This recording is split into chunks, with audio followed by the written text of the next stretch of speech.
आता पाहूया दिवसभरातल्या टॉप 9 मोठ्या बातम्या। नाशिकच्या पालकमंत्रीपदाच्या वादामुळे जिल्ह्याचं काम थांबलेलं नाही, प्रशासन आपलं काम करतंय। मंत्री दादा भुसेंकडून स्पष्ट, तर पालकमंत्रीपदाबाबत मुख्यमंत्री उपमुख्यमंत्री निर्णय घेणार असल्याची माहिती। त्याच्यामुळे काही काम थांबलेलं नाही। नाशिक जिल्हा महाराष्ट्रातील अनेक प्रगत जिल्ह्यांपैकी एक जिल्हा आहे।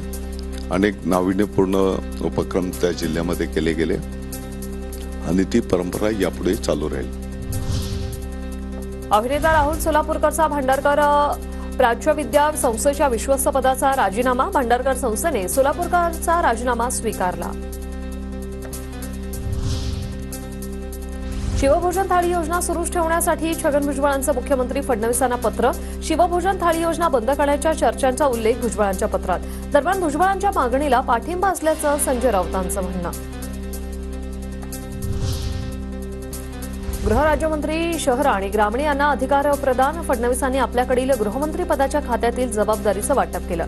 राज्यमंत्र्यांना अधिकार देणारे फडणवीस या सरकारमधले पहिले मंत्री। महाराष्ट्राच्या दैवतांचा अपमान करणं संघाचा जुना अजेंडा। सोलापूरकरच्या शिवरायांच्या वक्तव्यावरून राऊतांचा सरकारवर निशाणा, तर संघद्वेषापोटी राऊतांचं वक्तव्य। प्रवीण दरेकरांचं उत्तर। आमच्या महाराष्ट्राच्या दैवतांचा अपमान करणं हा एक संघाचा जुना अजेंडा आहे। कधी सावरकरांवर ते घसरतील, कधी गांधीजींवर घसरतील।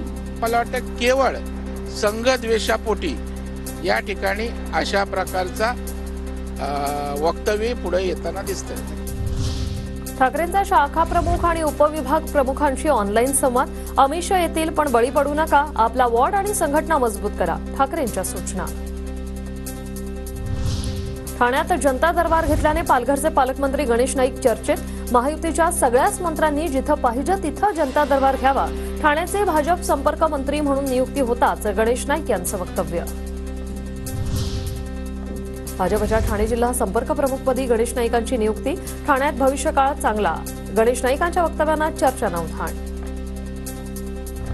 गोपीचंद पडळकरांच्या आमदारकी विरोधात हायकोर्टात याचिका दाखल।